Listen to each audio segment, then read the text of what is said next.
Nature et bien-être va être la dernière rubrique ce soir et elle sera présentée par Heureuse Dalondé qui a déjà fait son entrée par ici. Le temps pour nous de regarder ceci et on revient.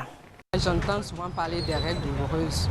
Les gens en parlent autour de moi, mais moi-même personnellement, je n'en souffre pas. C'est la première fois, moi, je viens d'entendre ça. Je n'ai jamais eu cette information, je n'ai jamais entendu ça une fois. C'est la première fois. C'est-à-dire que je règle des doigts à dominer, je ne sais pas calculer d'accélérer votre temps, les gens à mon règle. Je vais prendre précaution. Mais il n'y a pas de vie. Je suis pas vie maintenant. Des règles qui me montrent comment je ne comme docteur on a amassé. Donc amassé, nous sommes dans Toto dit mais à moi, fin du mois au Jaïo, nous n'avons pas non c'est ça. Mais après, on a deux inconvénients. Bon, quand il dit on peut dire il a opéré ton. Mais ils sont règles, ils ont opéré ton, ils sont deux problèmes mais quand ça parce que des opérés nous trompons en souffrant nous docteurs donc nous et très nous mina décoller mina gré nous qui tout le temps donc docteur dit donner et que nous mon mener les choses ils ont mon mais il y a quand mon caca dit il faut techniquement ma aussi ça m'a blâmé avec découragé parce que à ce temps de le mois à ce temps que j'ai vu tout j'en entends parler. J'ai même vu des personnes qui ont souffert de ça. C'est vraiment atroce. Je sais que ça a des conséquences graves. Moi, quand ça m'arrive, je prends des calmants. Parfois, je prends un médicament que maman m'a prescrit. Une tisane, quoi. Donc, parfois, je prends aussi des antibiotiques pour calmer le ventre. Selon moi, quand tu as les règles douloureuses, ça dépend. Ça dépend de la manière dont tu as mal en fait. Quand c'est trop dépassé, on peut aller à l'hôpital. Bon, endométriose, ce thème, bon, je ne maîtrise pas trop. Ben voilà, Heureuse Dalondé pour cet élément et c'est cet élément justement qui vous installe, vous et votre invité, le docteur Komlan Agossou, médecin gynécologue. Heureuse Dalondé, bonsoir. Bonsoir, Cara. Docteur, bonsoir. Bonsoir. Vous êtes ici chez moi ce soir. Nous sommes chez vous, oui. Un plaisir de vous accueillir et c'est pour parler d'un sujet quand même très intéressant qui touche la plupart des femmes, elles en souffrent et puisque c'est déjà un phénomène naturel que d'avoir ses règles, c'est même une très bonne nouvelle pour une femme quand elle a ses règles, elle se sent vraiment femme. Le médecin dira même que une fille qui n'a pas ses menstrues, là il faut se poser des questions. N'est-ce pas? Il y en a donc des femmes qui n'ont pas des menstrues. Alors, comment est-ce qu'on doit pouvoir gérer la période des règles?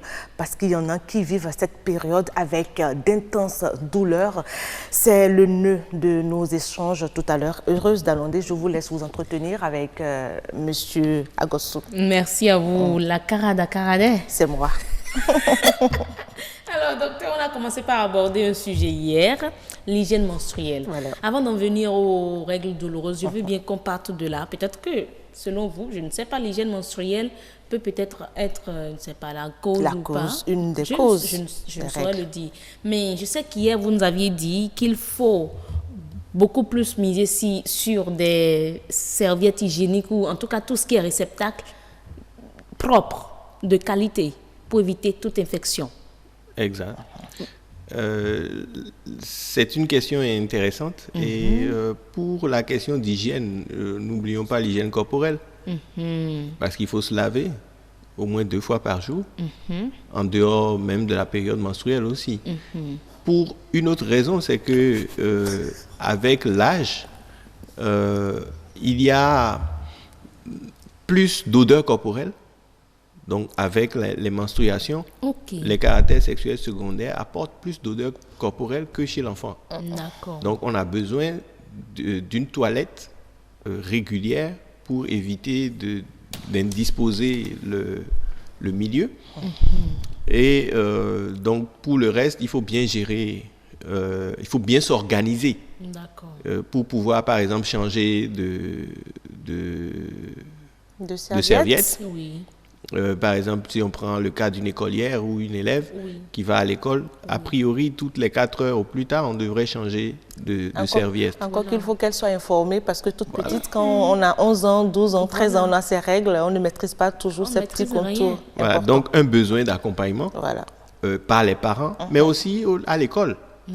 Ça aurait été bien qu'il y ait des personnes ressources ou des points focaux au niveau des enseignants pour les filles en menstruation pour qu'elles puissent s'adresser et trouver des solutions à leurs questions. Et je crois que le Bénin est en train de se préparer à adopter un plan pour accompagner les femmes qui ont le menstru à bien traverser cette période et ne pas indisposer, comme vous l'avez dit, docteur, le cadre dans lequel on vit. Parce que très souvent, le docteur le disait, et dans les coulisses, il y a quelques moments, que les filles qui ont le menstru, c'est beaucoup plus dans le cadre scolaire que ça les surprend.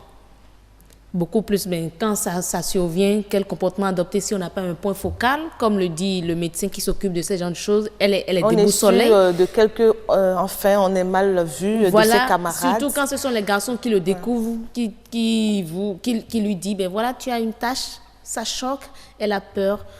Vraiment, il faut un point focal ou un psychologue ou quelqu'un du genre dans les écoles pour un accompagnement. Ça. Mais mis à part ça, docteur, est-ce qu'en fonction de la quantité, parce qu'il y a certaines femmes qui saignent beaucoup, il y a d'autres qui saignent très peu, est-ce qu'en fonction de la quantité du liquide aussi sanguin, il faut choisir les serviettes Évidemment. Et la durée aussi de changement? Évidemment, si on saigne beaucoup, il faut choisir une serviette capable de tenir pendant le délai que l'on s'est imposé pour changer de serviette. Parce que si on prend des serviettes très petites pour un saignement maximal, évidemment, ce sera débordé et on sera taché. Voilà, donc il faut se préparer selon ce que l'on a et il faut prendre le temps d'organiser un calendrier en étudiant les règles. D'accord. Au début, il faut passer le temps à noter, à faire des observations sur chaque journée pour voir comment ça marche. Au bout d'1 mois, 2 mois, 3 mois, 6 mois, 1 an, la femme ou la jeune fille finit par connaître en fait comment ça marche. Mais elle ne peut pas savoir d'avance tant qu'elle n'a pas prêté attention à cela. D'accord. Donc, voilà un peu comment on peut faire. Les personnes plus âgées sont là pour encadrer, mais elles ne savent pas ce qu'elles vivent. Effectivement. C'est elles-mêmes qui sauraient ce qu'elles vivent en prenant le temps de faire attention.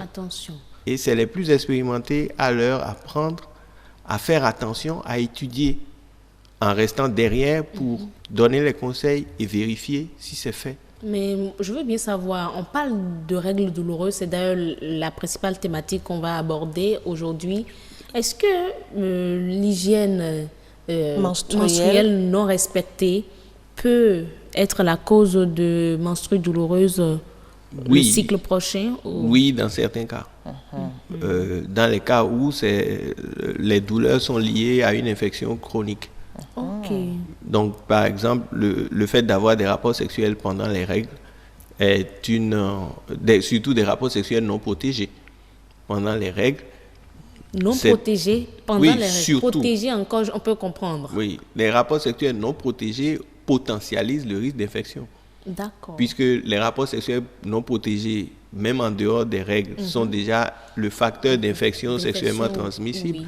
Donc, lorsque le sang menstruel s'ajoute, cela ne fait que flamber. D'accord. Donc, au-delà, quand il y a une infection au niveau de l'utérus ou bien des trompes, vous voyez bien que les règles deviennent douloureuses par ce fait. D'accord. Ce qui m'amène à dire qu'il y a 2 catégories de règles douloureuses. Il y a des règles douloureuses que je vais appeler acquises, entre griffes. Parce que acquises, ça veut dire que c'est venu plus tard. Ok, d'accord. Et des règles douloureuses essentielles que je vais dire, celles avec lesquelles la jeune fille a commencé. Il y a des jeunes filles qui commencent les règles avec les douleurs. Les douleurs, et ça peut venir après. Ou bien la douleur peut s'installer plus tard. Mais qu'est-ce qui peut être la cause? Est-ce qu'une règle doit être douloureuse? Ça varie entre 20 et 50% des femmes qui ont des douleurs ou des manifestations douloureuses au cours des règles. Et dans ce lot, donc, il y a celles qui ont des règles douloureuses dès le début. Et là, il n'y a pas vraiment, souvent, il n'y a pas de cause particulière. Il y a plusieurs facteurs intriqués. On parle de sensibilité augmentée à la douleur, on parle de difficultés liées à la contraction exagérée de l'utérus. Il y a des facteurs hormonaux, etc., qui expliqueraient cet état de fait. D'accord. Ce qui, peut-être, je vais dire, nous intéresse encore le plus, c'est beaucoup plus le traitement. Comment soulager ces femmes-là? En souffrent certainement déjà. Comment les soulager? Alors, on prend des calmants. Est-ce qu'il faut un travail avant ou pendant? On prend des calmants, c'est bien.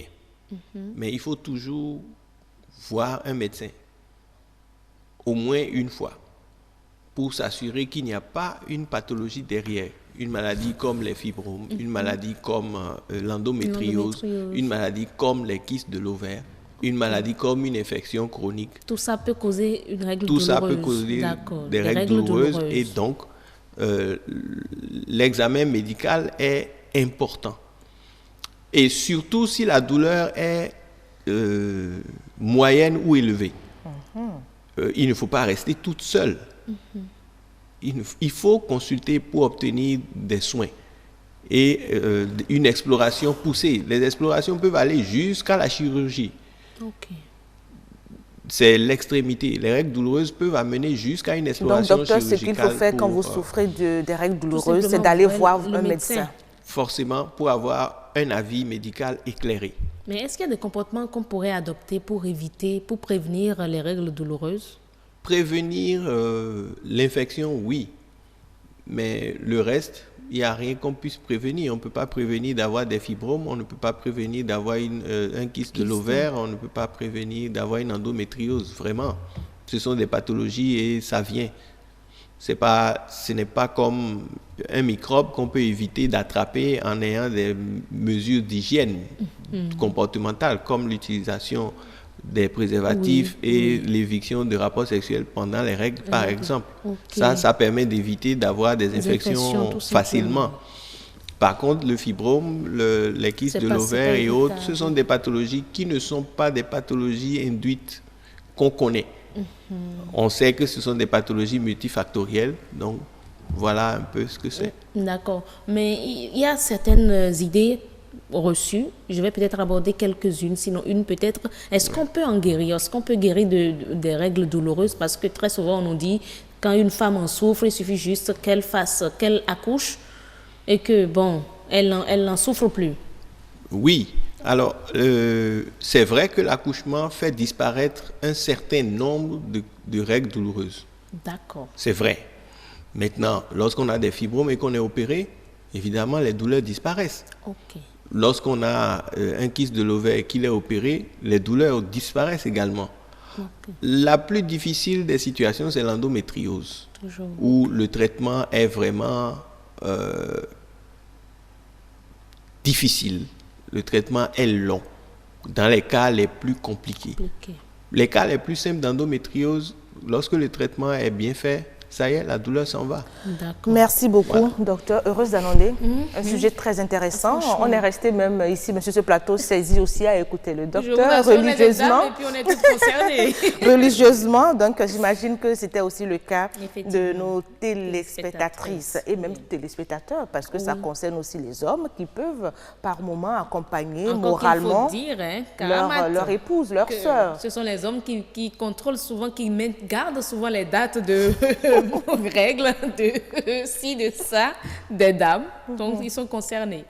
Merci beaucoup. En tout cas, moi, j'ai aimé dire vraiment ce sujet-là aujourd'hui. Docteur Agossou, merci d'être venu nous voir. Agréable soirée, bonne fête au passage. Merci, Cara. Merci. Et retenez, ou je dirais aux téléspectatrices de retenir que, quelle que soit la douleur, il suffit juste d'aller voir son gynécologue. Quand ça concerne sa partie intime, on est dame, d'aller voir le médecin gynécologue. Là, on est plus rassuré.